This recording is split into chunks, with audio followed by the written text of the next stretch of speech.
All right, let's go. Okay. Ladies and gentlemen,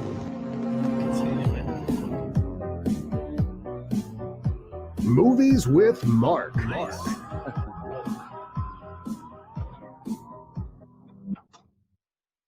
All right, class.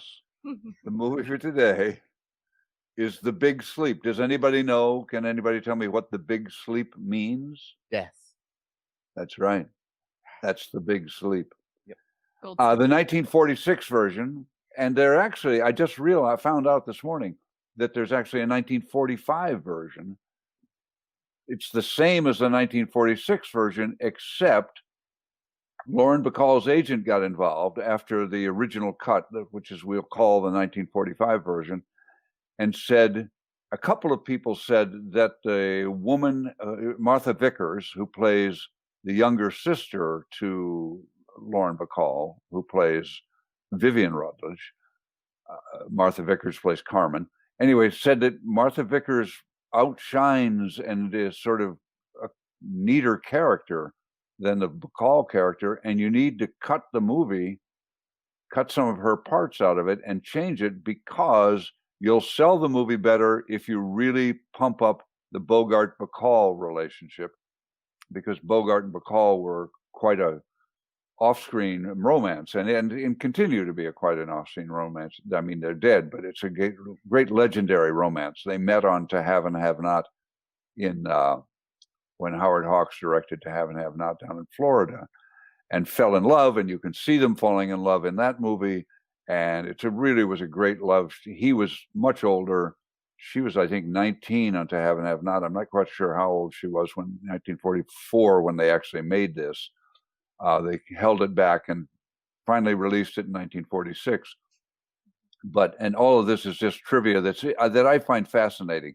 Yeah. But they recut the movie to sort of focus it more on Bogart and Bacall, and to also diminish Martha Vickers a little bit, because her character, and it is, I think just in the book and in the story, a much more fascinating character, and she plays it wonderfully. Martha, okay, I'm not going to go into the whole plot of the movie to tell you about the movie, because it switches every 5 minutes. There's a new crime every 5 minutes. Who knows? Who can tell me what the main crime of the movie is? I would say Carmen trying to sit on his lap as he stood up. That was a great line.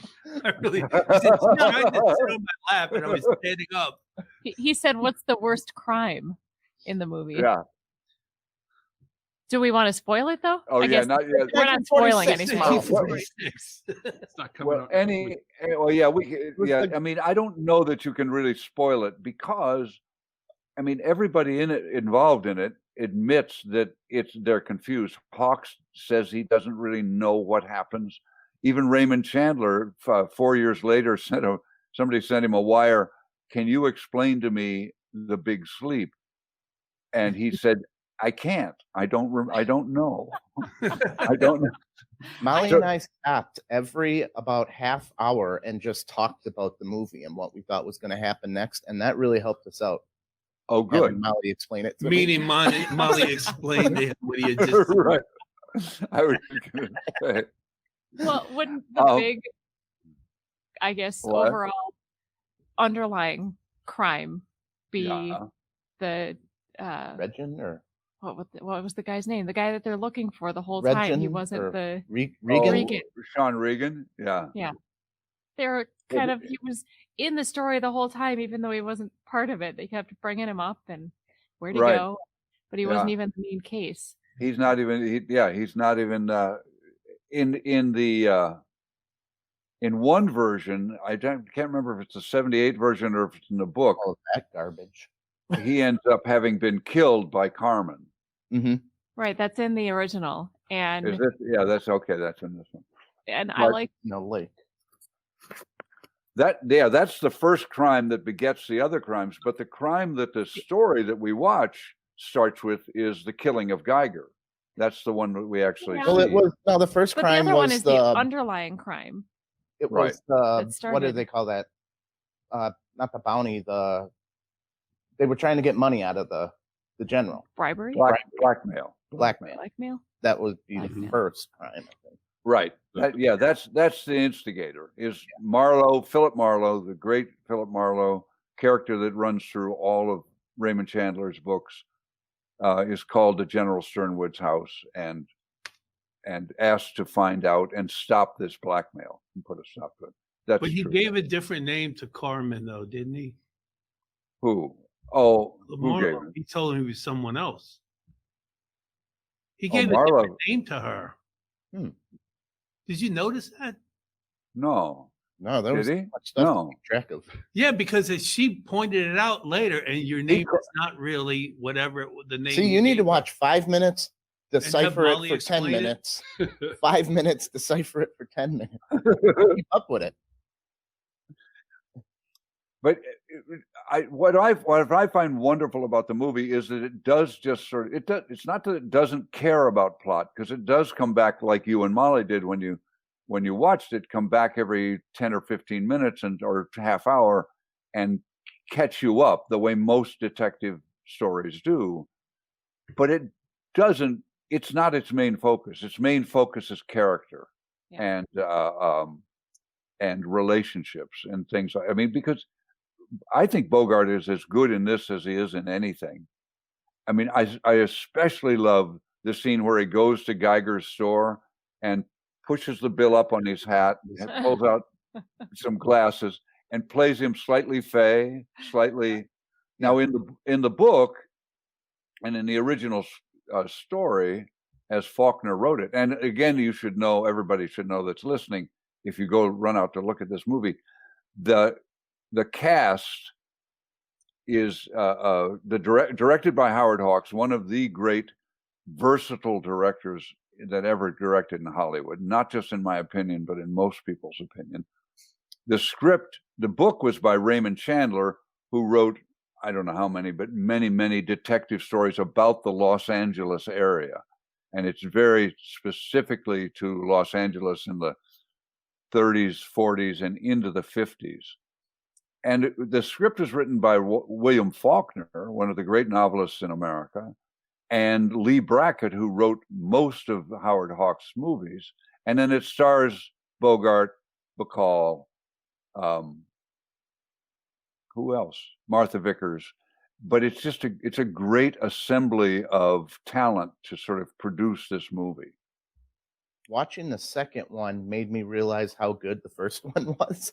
Well, that's what I was going to say. In terms of watching the Robert Mitchum, Michael Winner one from 1978, the only good thing about it is it makes you realize how good the first one was. And the second good thing about it is that it ended. Yes, Yep. that's true. There was a resolution. Yeah, that was an odd ending. Yeah. I just thought it was interesting how and found it odd. It seemed like everyone had a gun just loosely in their pocket. Like it wasn't, like everyone had the loose pants and everyone just had a gun just randomly hanging around in their pocket and reach in and there's like one gun after another. There were a Except lot of Marlowe. guns Like that. coming out. Yeah. I'm Marlowe collecting was just- guns today. Marlowe didn't have a gun. He just took Marlowe doesn't have a gun. He just has his wits and his intelligence somehow. And I thought it was how they made and Eddie his, Marlowe such a bad what guy. are they? Oh, they call him Doghouse Riley. That's what she calls. Or he Oh, yeah. when Carmen asks him his name, he's Riley. Riley, Doghouse right. There you Yeah. go. Yep. I also think to me, when they had some of the dialogue going around, it was almost like a call and response, a jazz kind of rhythm to it. Quick. It was Yeah. quick, but it was just like it was great back and forth. It was such quick, witty jabs and, And like sexual, too. Yeah. Yeah. Like they were getting away with it because it was so And it's fast. interesting. Yeah, what's interesting, they cut back on a lot of, because the book, the relationship between Geiger and his driver is a openly homosexual relationship in the book. And they went back to the book in this 1978 version. Carmen is naked when she has her picture taken when Geiger gets killed. Carmen is naked waiting for Marlowe in his bed when she tries to seduce him. the Hayes Commission, the great blue stocking people who came into Hollywood and said, you can't be this sexy. They made them cut back on that. So they had to change the script if they wanted to get the script out. So it's interesting that you find it sexual, and I do too.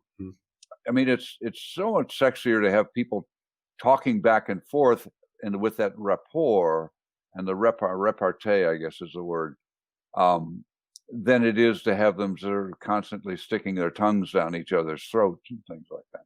Right. Or in Not other to parts mention of their couldn't body. pull off a Humphrey Bogart sexuality the way. No, not at all. I could not see any of those chicks with Robert Mitchum as old as he was in that movie. Well, yeah, that's the other thing about the second one. Mitchum's 60-something when he makes the second one, and Marlowe, as a character, is supposed to be about 33.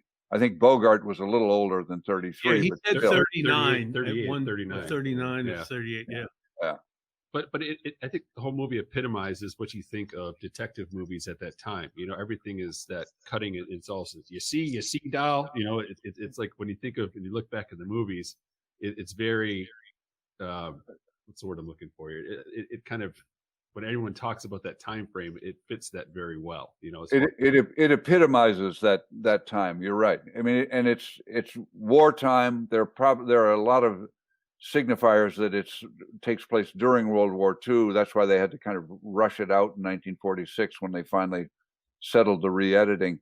But it did, and it also epitomizes Los Angeles in that time, which was a corrupt city, corrupt police force, which they don't get into in this, but it was a city where crime was. There was a lot of cynicism going around and gambling going around. The mob was out there, so it was and when they move it to England, because Michael Winner didn't want to leave his day job as a food critic, and they shot it in England and they use a lot of English actors, they really pervert or steal one of the main characters, because Los Angeles and the hills where Geiger's house is, and that avenue where the bookstore is another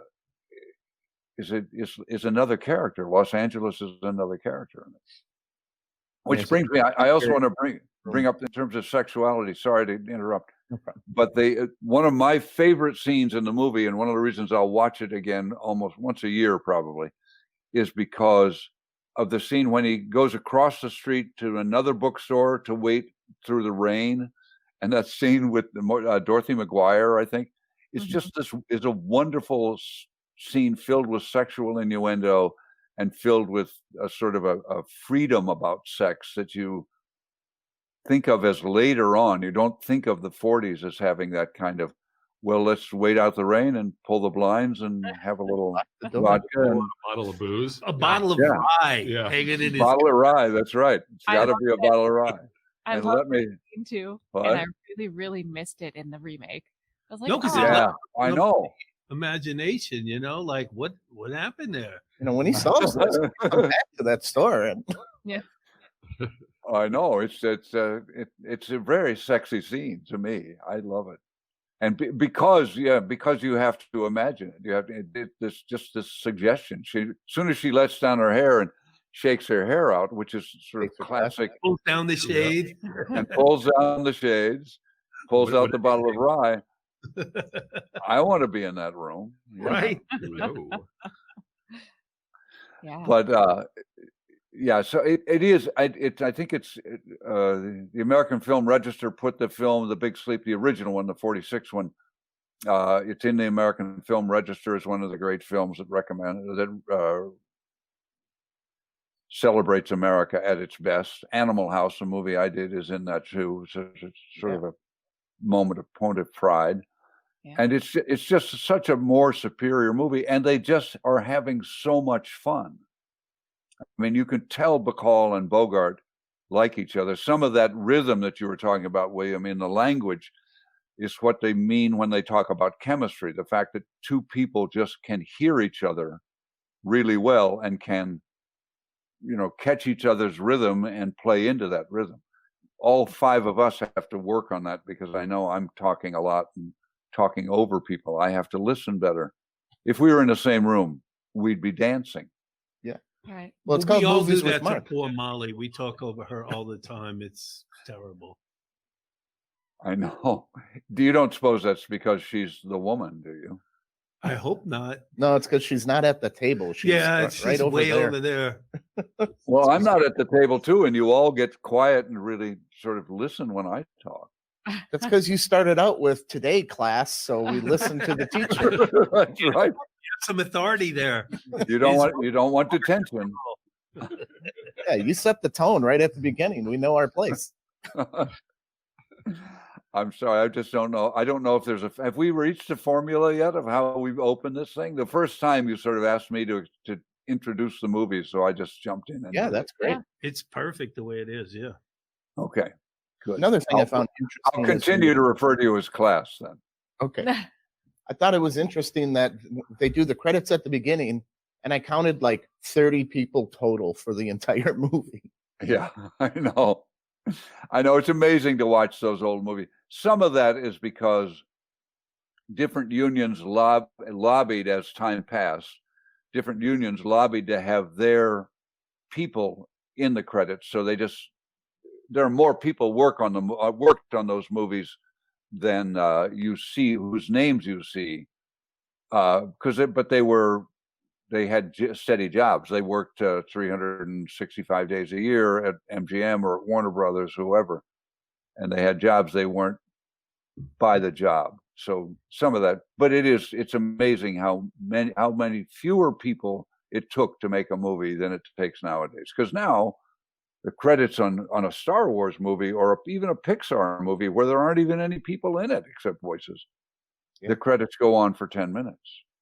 Yeah, they got to try to put little clips after the credits to get people to stay and watch them. Well, in the original, That's right. I like some of those too. Like after a comedy where you could watch some of the other clips. Yeah. Oh yeah, great. when they do outtakes and stuff, Jackie Chan Right. does a lot of outtakes. Yeah. in the original, the casino scene is the only scene I noticed that had extras in it. Yeah. So That's there were no good. not even people walking down the sidewalk or anything. I thought was Not a kinda lot. There's a few, but not many. Yeah, they keep it slim. It costs a lot of money, all those people, and you got to give them lunch. It's a union. And they flirt with the stars, and then you can't find the star for an hour and a half. There you go. So what do you think about that song that was it Camilla? Yeah, they broke in the song. And it was all about beating a woman and how great the guy was. You remember that song? Oh, I don't. It was Can you yeah. hum a few bars? It was the guy hit the woman, and then the woman was being a baby, and the guy is so great is basically the song. And the lady was singing it, and everybody was singing along with her. You'll have to go back. Oh, I do remember that vaguely. I'll have to go back and watch it again. It's like, holy crap, this guy, Yeah. Oh well. Now you're breaking up. No, we have a class out there, but Apparently, there's someone here this weekend, and there's never anyone here on the weekend. There's dancing. There's something that I did. Oh, they are. First scene that Bogart was in. I'm looking. It might have been the style at the time, but it's like his tie seemed awful short to me, and then he looked like he pulled his pants up. making style look To better. make it kind of, it's like, no, now your pants are pulled up too much. Can't somebody tie the tie for him? And I thought he was doing all right with the ladies. oh, he did all right with the ladies, of course. He did all right. Cab drivers, people who work in bookstores, every woman he met was like, "Oh, I'm so glad you dropped by." Maybe I should wear a hair tie and pull my pants up. Maybe he was on to something. Well, that was a Bogart thing. That was a style at the time too. Now you're used to hip pants. Well, Right. You're famous, William, for your plumber's crack in the back of your pants. And everybody wears these hip huggers, these pants that are way down low. But in those days, you wore your pants up high. I don't know why. It was just the style. And I notice when I watch old movies like this too, that they, in their suit jackets, they stick their hands. Cary Grant is constantly sticking his hands in the pocket of his jacket.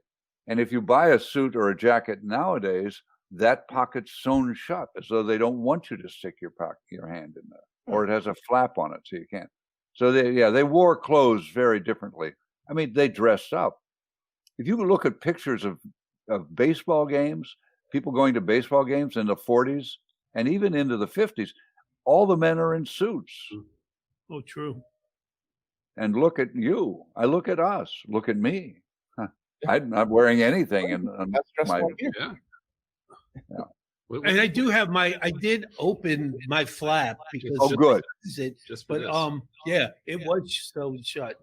Yeah. Like when I was a kid down in New Orleans, you go to Canal Street, where all the shopping stuff is, the women would wear hats and gloves. The guys would at least have a shirt with a collar down there. Yeah. I mean, would dress up to go downtown. All right. You take care of yourself. Yep. It says hoodie now.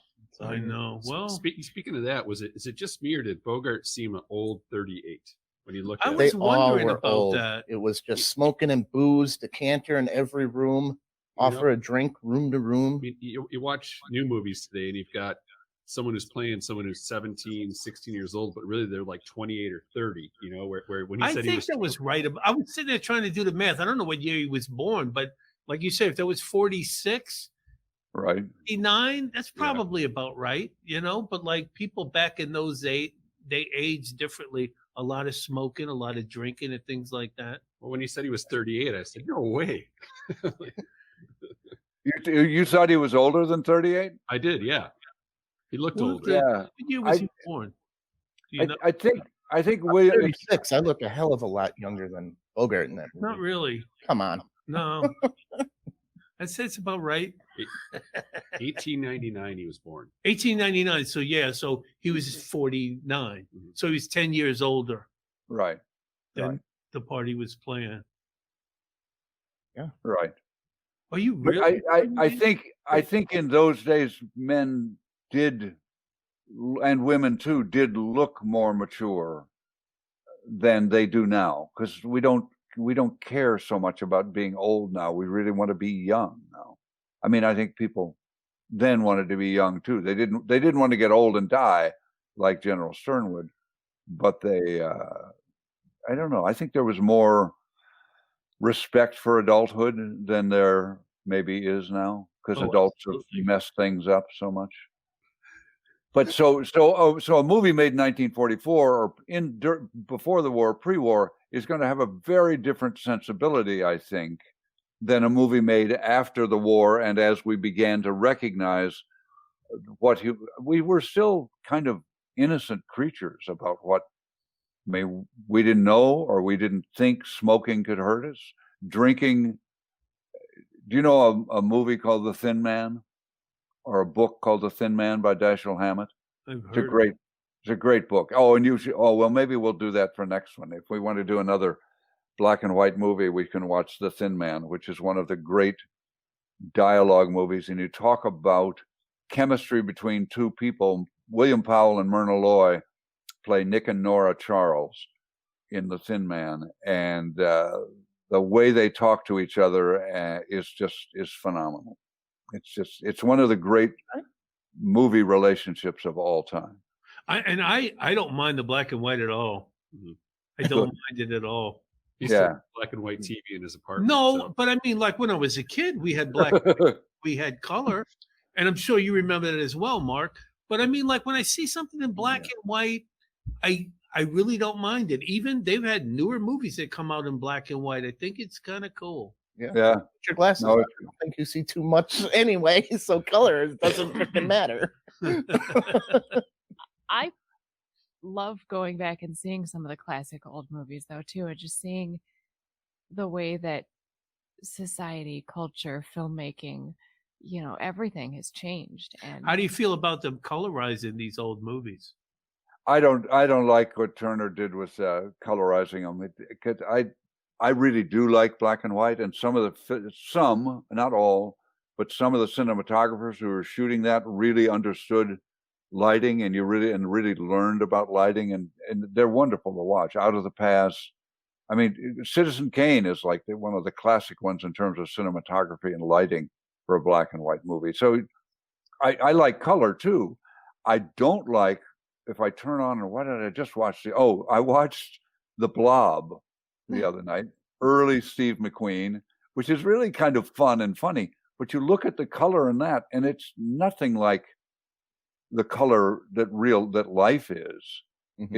It's Technicolor, which really is just three colors sort of balanced so that you're seeing more. But it's the colors are too bright, the reds are too red, the blues are too blue, everything's clean, and I like color more the way Tony Scott shoots it or Ridley Scott shoots it, where it's closer to what we actually see. Unless somebody's really trying to make it pretty. But anyway, I wandered off there. But Right. yeah, I mean, color definitely has its place, and it's really good. And what we're doing now. But it's great to watch somebody like Martin Scorsese go back and shoot not Raging Bull, but Raging Bull in black and white. Or I don't know if any of you watched on was it HBO or Netflix, but Mank, the movie about Herman Mankiewicz that David Fincher made. He shot it in black and white. It really looks great. You should look at it. It's not very good. It's about the guy who wrote Citizen Kane and who was quite a personality in Hollywood, a writer. And there's some nice touches. There's one nice performance by, I can't remember the woman who plays Marion Davies, William Randolph Hearst's actress girlfriend, who was in Citizen Kane. Have you seen Citizen Kane? Oh yes. Okay, good.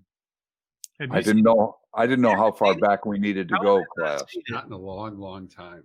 Tom has not seen it. Molly, have you seen it? Oh, the greatest movie ever made, pretty much. I'm Or not, by but a we lot keep of getting people's- off topic. I want to talk Yeah. about Big Sleep, the movie we I watched. know. Yeah, let's go. Make us come back. You're right. I wander around too much. You're right. It is it's usually almost always every year voted the greatest movie ever made. It's Citizen Kane. Occasionally Vertigo has supplanted, which always surprises me because I'm not a big fan of Vertigo. But anyway, The Big Sleep. Let's talk some more about The Big I'm Sleep. not that dumb. When you guys watched it, did you feel like there was resolution? Were you satisfied at the end? I think that movie could have ended in 3 different places and kept me satisfied, but the guy just kept digging. Yeah, he kept going deeper. Mm-hmm. He wasn't. I think I was satisfied at the end. Yeah, good. Yeah, because that's you sort of respect that he keeps going after After he gets paid too. And it's not even that he's not doing it for money. Why is he doing it? Why does he go deeper? Why does he work harder? Why does he put himself in more danger to try to solve yet another crime? Bugging him. He wanted to resolve it. Yeah. He liked the general. Right. I think that's I think he genuinely liked Sean Regan and respected him, and he really liked the general. That first scene where he sits there sweating, which Mitchum in the second one, I mean, who doesn't want to wrinkle his suit. Now, the only reason Mitchum's there in the second one, in the 1978 one, I think, is because he probably got to keep the suits. He got to go to England for a couple of months, and he said, "I'll do this picture if you get all my suits made on Savile Row, and I get to keep them." And because he's sleepwalking through it. There's a couple of Mitchum moments in there, but No, the nothing. acting is so terrible, especially when you have just watched the original and the passion and the characters and I mean, The first 10 the minutes acting was in the the first movie is brilliant. exact It's really brilliant. dialogue too in the first 10 minutes. Yeah, they copied word for word the lines, and it was just like they were reading off of a cue A card. cue card, yeah. High school students just got handed a script Yeah. and said, "Act this out here and hold the script while you're doing it." That's how bad it was. Which Yeah. is why I didn't watch the Mitchum, because y'all had panned it pretty Yeah, badly. We told pretty you much guys. told them, "Don't watch it, Molly. I'll handle it. Don't Well, need you're better. I mean, you can get tarnished by watching a movie that bad, especially. But it's good. If you watch them, did you watch them back to back? we went No. day after." Yeah. Yeah. Part. So I think it's a good exercise just to see how bad it can go, and really sort of begin to recognize that even good actors, I mean, it's a great cast. James Stewart, Robert Mitchum, Oliver Reed, so many good English actors, but even good actors can give bad performances or uncaring performances. Yeah, he was not. Well, he probably knew that he was too old and he wasn't going to get like any of the sexual dialogue. They took everything that Humphrey Bogart and what's her name, the sexual tension and fast-paced. Oh, yeah. Well, they took Bacall the sexual, romance completely out of it. out of it. They did, and in a way, they took it out by trying to make it more of a 70s movie. I mean, Candy Clark showing up nude in his bed and nude in the chair, that's supposed to be more sexual, but it's not. It doesn't work sexually.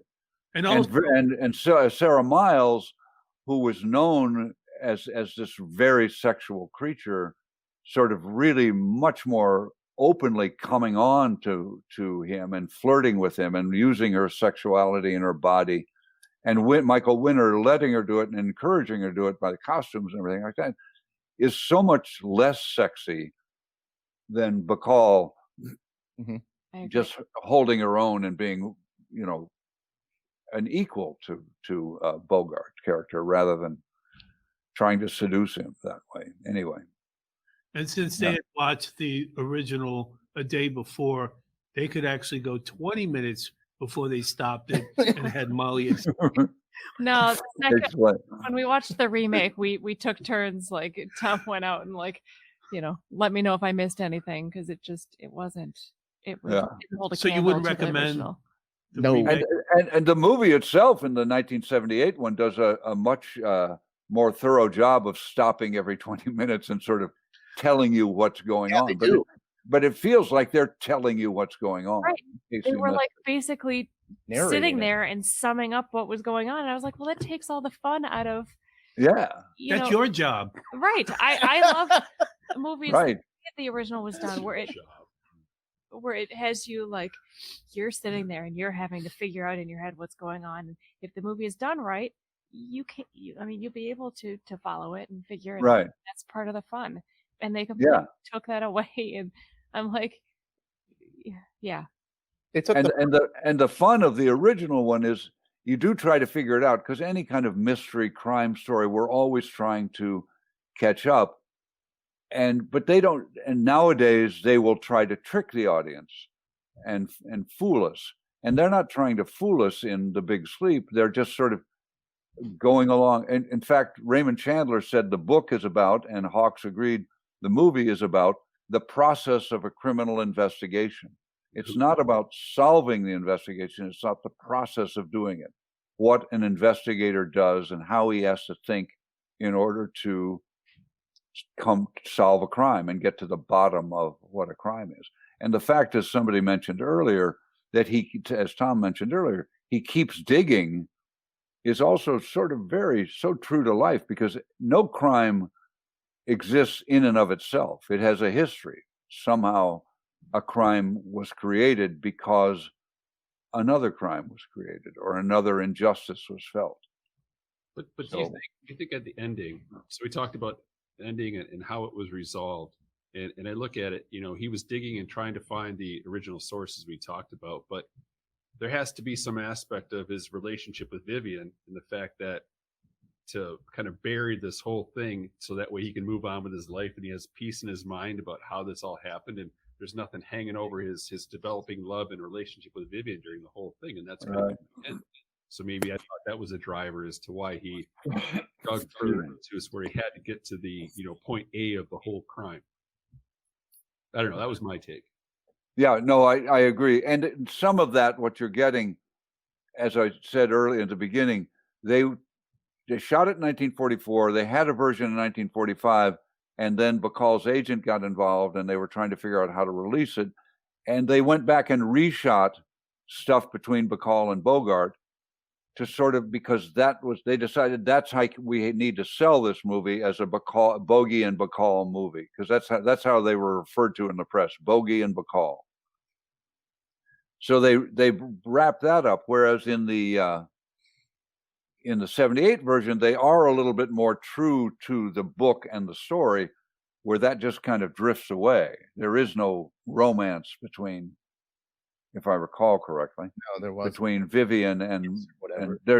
it's sort of threatened sexuality, but there's no romance that we sort of want to see more of and we want to happen. That's a great term, threatened sexuality. I love it. Hey, Well, should we go around the room? What? Yeah.